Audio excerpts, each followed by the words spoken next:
the shoe goes on, it has to be flush. Not even close, it has to be correct and flush. You cannot do it any other way. Get it going? Yeah. If you take a look at the crest of the hex shaft, the setting of this blade should be at the crest of that hex shaft on a brand new blade. It should be almost the same height.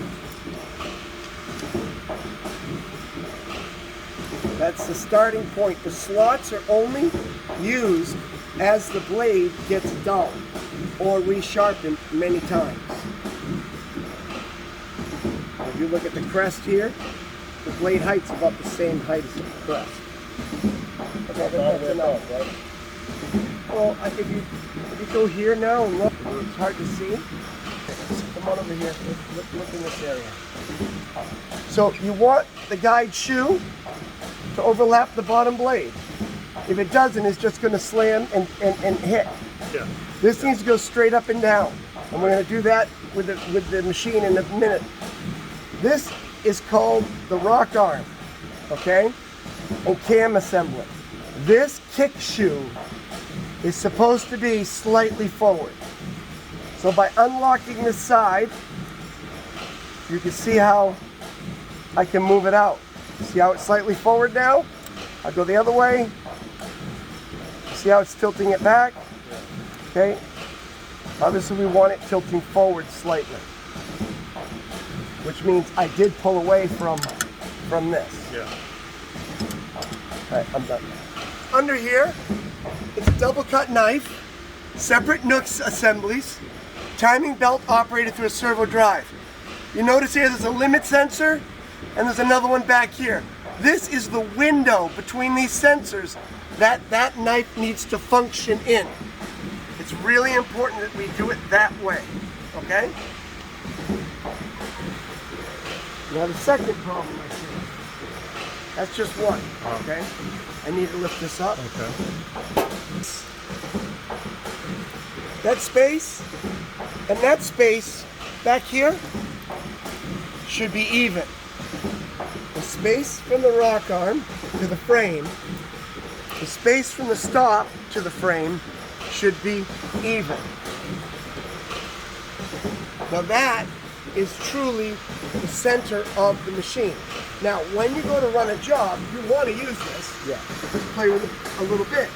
But you're not going to go outside of its window of operation if you always center it. Now, if it wasn't centered and it was jacked all the way forward, and then you try to move it, it might hit the sensor, stop, and catch it on top. Yeah. Or bind up and break the shoe. Makes sense, right? Yeah. Total sense, put it to center. Okay, so see the MVL. So if I push this,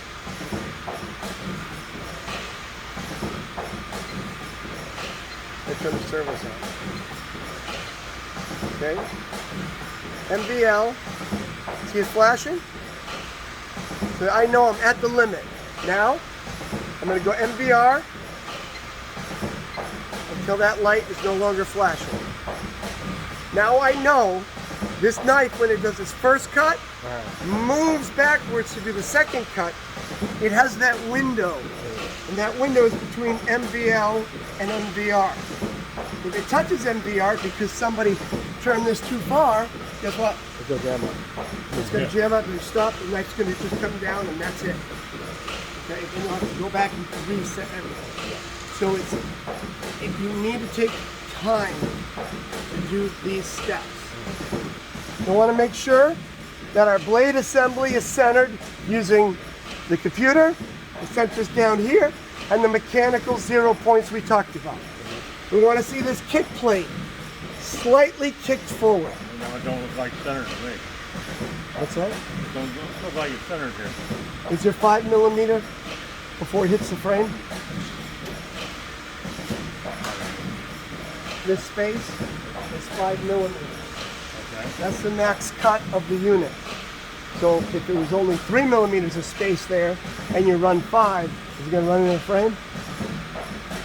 This needs to be I need to see this space, okay? This is just as important as that, because this thing can fly in and just rip it right off. So when you see it here, you know you get the right space, unless somebody moves this. Now I can put it back in zero, and I can move this forward really easily. You see? Right? But am I flashing? So slightly kick forward. This is the normal position on every single blade in the world with a sun center. Every single one. There's no other position that it should be. It should only be that way. Slightly kicked forward.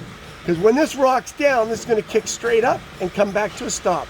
Kick out, come back to a stop. If it's already far back, it's just going to come in and that's going to smash into it and break the shoe.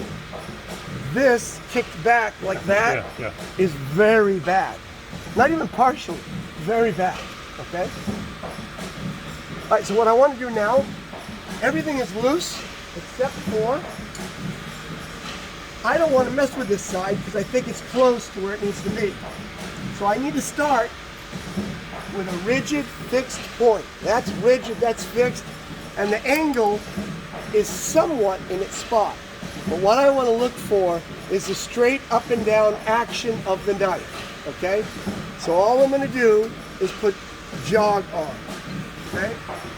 Turn this on, the knife's going to move up and down, nice and slow. I'm going to come over to this side, okay? And we're going to look at how parallel, I need you to get close in here. We need this parallel, this top blade and this bottom blade to be as parallel as possible, okay, before we adjust the non-operator side. Okay. See that the shoe is not touching the bottom blade. There is a screw right here that locks the hex shaft and the position of this blade. I'm going to show it to you right now. So as I loosen this up, this blade now is free. Understand?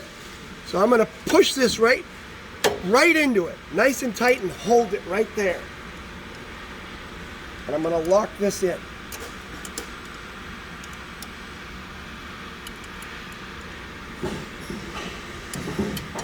This needs to be tight. Now, if you have a jam up or a problem, you can loosen that and unjam it, yeah. This blade will kick out of the way because it will slip on that bolt. There's a reason for that. If you do have a jam up or feed roller backup, that blade's going to want to push out of the way. That's a good thing because it won't break things that are major, okay? So that's why that blade, if you have a jam up, you have to come back and check to make sure that it's touching. A lot of people make the mistake, see it's not touching, they don't go manually adjust it, they just use the handrail, and then guess what happens? Your shoe's kicked way out, but it is touching. And that's how you get into a bigger problem. The shoe's important, it's kick forward, it's important. If the blade is not touching the bottom blade, you move it into it, like I just did. Okay. I made the adjustment. We are looking at this area right here. The shoe transitions the top blade without binding on the bottom. Okay? So the shoe maintains the alignment. Now the top blade needs to be parallel with the bottom. Let me stop. Now I'm going to try to listen for a scissor acting sound. Yeah, you hear it just start Right, just start to hear the two blades come across. Like right now, this isn't doing anything. See how it's buckling it? Right? But as I bring this side, now notice that the bottom lock is unlocked. I just snug it just a little bit, and then I take this and I'm going to bring it in and I'm going to listen. Oh, I just heard it. And then I'm going to check across the blade. Oh, not enough.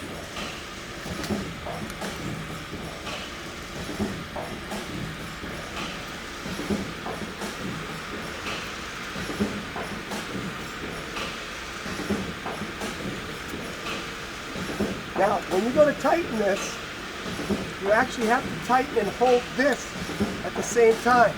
But even though it's tight, it might not cut now.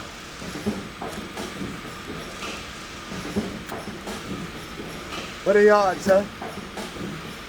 Now, did I do a systematic, step-by-step, key points that are mechanically precise? And I turn one turn here, Yeah. and I'm cutting all the way across the blade Right. with no seal. So it's not a difficult thing, but we have to follow these simple steps. And there is no middle ground. It has to be done this way.